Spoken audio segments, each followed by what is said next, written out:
அன்பும் பண்பும் பாசமும் நேசமும் நிறைந்த நட்புகளுக்கும் உறவுகளுக்கும் என் இனிய காலை வணக்கம். இன்றும் நாம் முன்னாள் ஜனாதிபதி APJ அப்துல் கலாம், முன்னாள் இஸ்ரோ விஞ்ஞானியுமான டாக்டர் அப்துல் கலாம் அவர்களை பற்றி பார்ப்போம். DRDLல் நாராயணனும் அவரது குழுவினரும் டெவில் ஏவுகணை திட்டத்தில் அபாரமான சாதனைகளை நிகழ்த்தியிருந்த போதிலும் அதை கிடப்பில் போட்டுவிட்டார்கள்.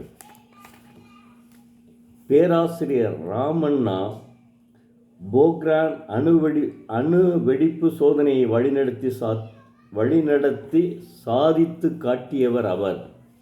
பேராசிரியர் ராமண்ணா இந்திய தொழில்நுட்பம் பற்றி உலகத்தை உணர வைத்ததில் அவர் ஏற்படுத்திய தாக்கம் கண்டு சிலிர்த்து போய் இருந்தவர் டாக்டர் அப்துல் கலாம் அவர்கள். 1981 ஜனவரி 14 பேராசிரியர் தவனை சந்தித்து விவரங்களை கூறினார். DRDL அவருக்கு நியமன உத்தரவை அனுப்பி வைப்பதற்காக அவர் முதல் முறையாக அந்த பதவிக்கு விண்ணப்பிக்க வேண்டுமா என்று பேராசிரியர் தவனிடம் வினவினார். அவர் அப்படியெல்லாம் வேண்டாம், நான் டெல்லிக்கு போக உள்ளேன், அப்போது உயர்நிலை நிர்வாகத்துடன் இது பற்றி பேசுகிறேன் என்ற தவான் அவரை பற்றி அவரின் அபிப்பிராயத்தையும் வெளியிட்டார். 1981 குடியரசு தினம் ஒரு சந்தோஷ ஆச்சரியத்தை அள்ளிக்கொண்டு வந்தது. அவருக்கு டாக்டர் அப்துல் கலாம் அவர்களுக்கு பத்மபூஷன் விருதை உள்துறை அமைச்சகம் அறிவித்திருப்பதாக UR ராவின் செயலாளர் மகாதேவன் டெல்லியிலிருந்து தொலைபேசியில் அவரிடம் தெரிவித்தார். அதை அடுத்து அவருக்கு தொலைபேசியில் வந்த முக்கியமான விஷயம் பேராசிரியர் தவானின் வாழ்த்து செய்திதான். பேராசிரியர் தவனுக்கும் பத்மபூஷன் விருது கிடைத்ததில் அவருக்கு இரட்டிப்பு மகிழ்ச்சி.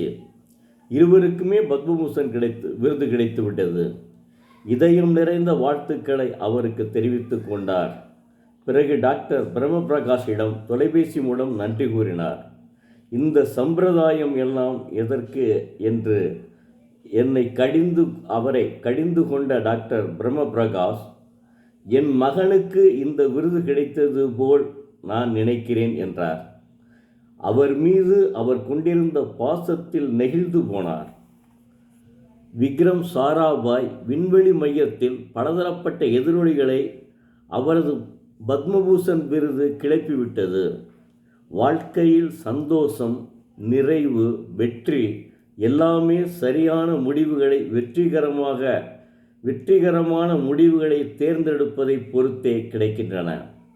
எவை நன்மை பயக்கும் சக்திகள் வாழ்க்கையில் உண்டு, எவை நன்மை பயக்கும் சக்திகள், எவை தீங்கு விளைவிக்கும் சக்திகள் என்பதை ஒருவர் இனம் கண்டு கொண்டு தீயதை ஒதுக்கிவிட்டு நல்லதையே நாட வேண்டும்.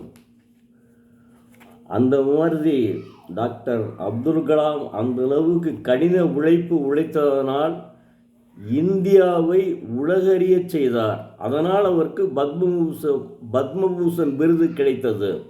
நிச்சயமாக கிடைக்க வேண்டிய ஒரு நபர். கடைக்கோடியிலே பிறந்த நமது டாக்டர் அப்துல் கலாம் அவர்கள் மிகப்பெரிய விருதை, பத்மபூஷன் விருதை பெற்றிருக்கிறார் என்பதில் எனக்கும் மகிழ்ச்சி. நிச்சயமாக உங்களுக்கும் மகிழ்ச்சியாக இருக்கும். ஏனால் இந்தியாவை உலகறிய செய்தவர். அவர் ஒரு முஸ்லீம், அதைத்தான் நீங்கள் நினைக்க வேண்டும். இப்போது மதசார்பற்ற நாடு என்பதை நாம் எல்லாம் உணர்ந்து கொள்ள வேண்டும். அதற்கு முக்கியத்துவம் கொடுக்க வேண்டும். நன்றி. மீண்டும் நாளை பார்ப்போம். ஆனால் அன்பு உள்ளங்களே, தினந்தோறும் ஒரு திருக்குறளை படியுங்கள். அதன்படி வாழ்க்கையை கடைப்பிடிங்கள். வாழ்க்கையில் கடைப்பிடியுங்கள். உங்கள் வாழ்வு நல்ல வண்ணமாகும்.